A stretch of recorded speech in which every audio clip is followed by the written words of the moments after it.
If you're seeing this, then it's probably a good bet that I am at the hospital with my dad.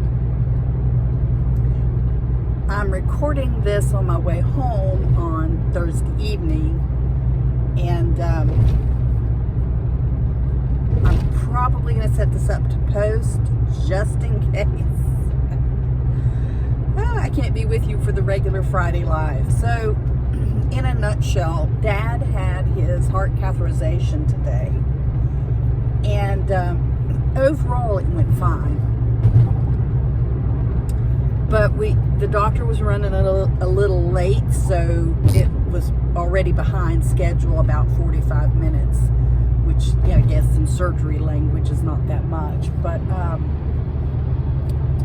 about the time we expected them to take him back to surgery, the nurse came in and was drawing blood, and actually they called me out of the waiting area for the family to come back where he was, and she said that his INR was not right. They needed it at the doctor wanted it at 1.8, even though the hospital itself was okay with it at 1.6, I think she said, and his was below, it was like 1.7 and a half or something. Anyway, it was really close.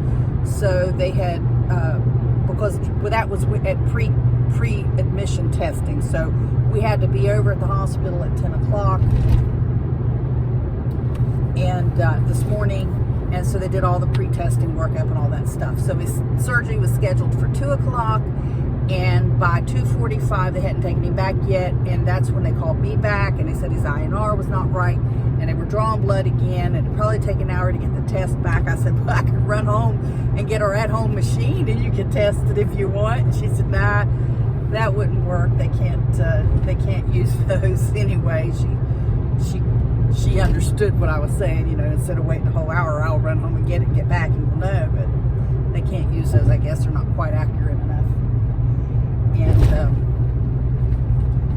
And but it didn't take the whole hour. So about half hour through, his result come back up, and it was good. And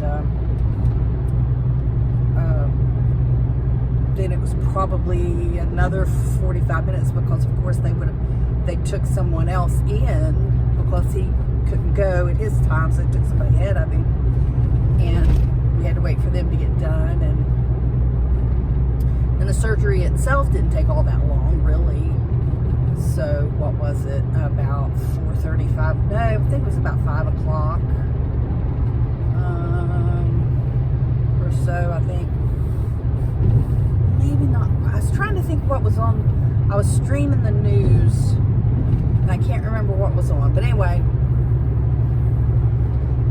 they went through his arm, through his right arm, up from the wrist, up in an artery and into his heart, and did it that way. He's okay, really.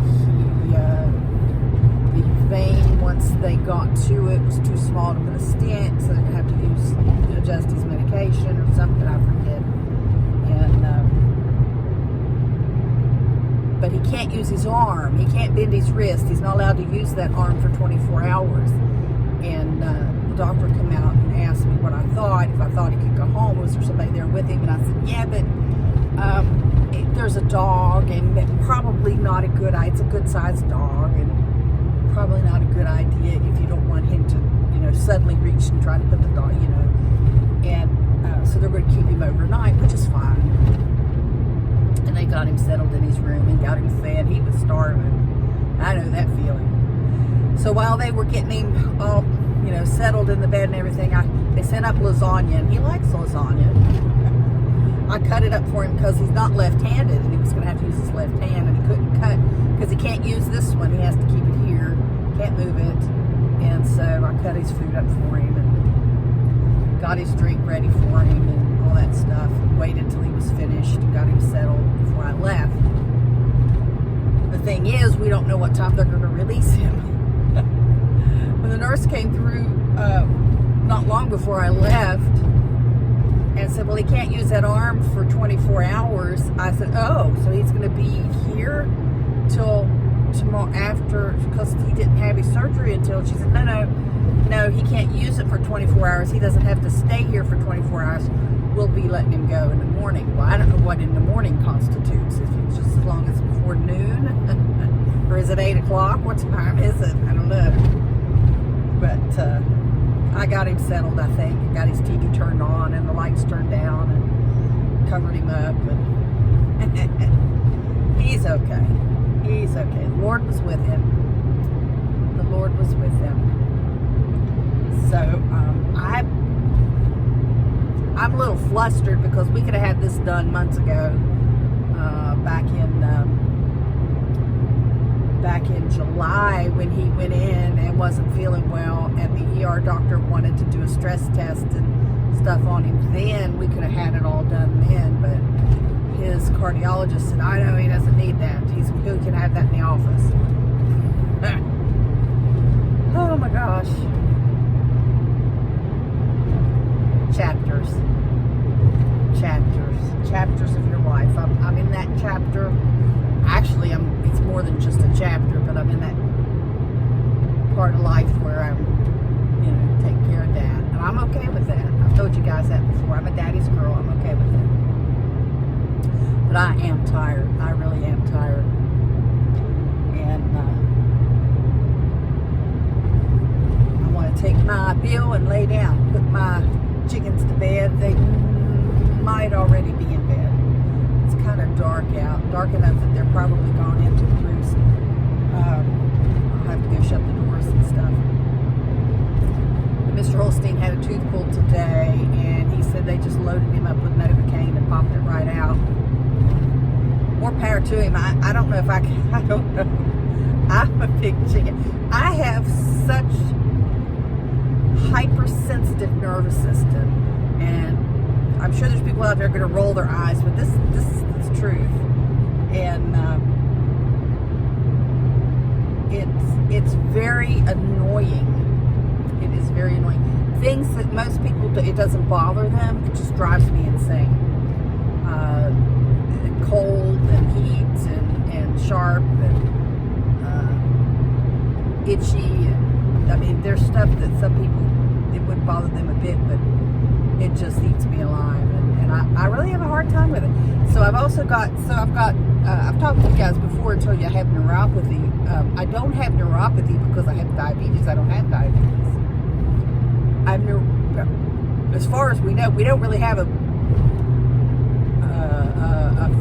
firm diagnosis on why I have neuropathy. But I do, and my legs and my feet will just burn, and I take something for it. And if I don't take it, if I'm out, if I forget to get the prescription filled, or if I've been gone or something and I don't take it and I just go to bed without it, man, I'm gonna tell you. I heard a well-known AM radio guy one time make fun of and laugh about the diagnosis somebody had of restless leg syndrome. And I'm going to tell you, that's not anything to joke about. That's some serious stuff there. I've got it. And along with the burning, I mean, it honestly feels like you're standing on a hot plate when it's not treated. It really, my feet feel like they're blistering. But it's the nerves firing. They're all tore up for some reason. But yeah, and then you can't get your legs to settle down in the evenings. It's almost like sundowners of the legs, because it's in the evenings when you're trying to rest and your legs just it's not a muscle. It's not like a Charlie horse. It's like the tendons and ligaments are itchy, and they pull, and they're kind of twisty. It just, I don't know how to explain it, but you can't stretch enough to make it stop, and it aches. It's a pull and an ache, and it's just insane. It really is just insane.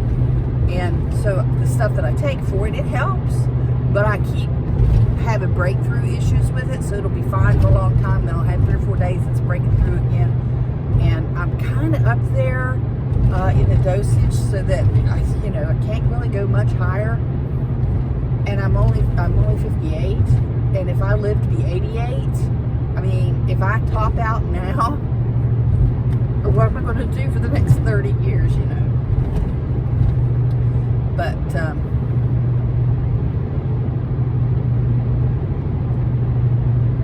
I don't know.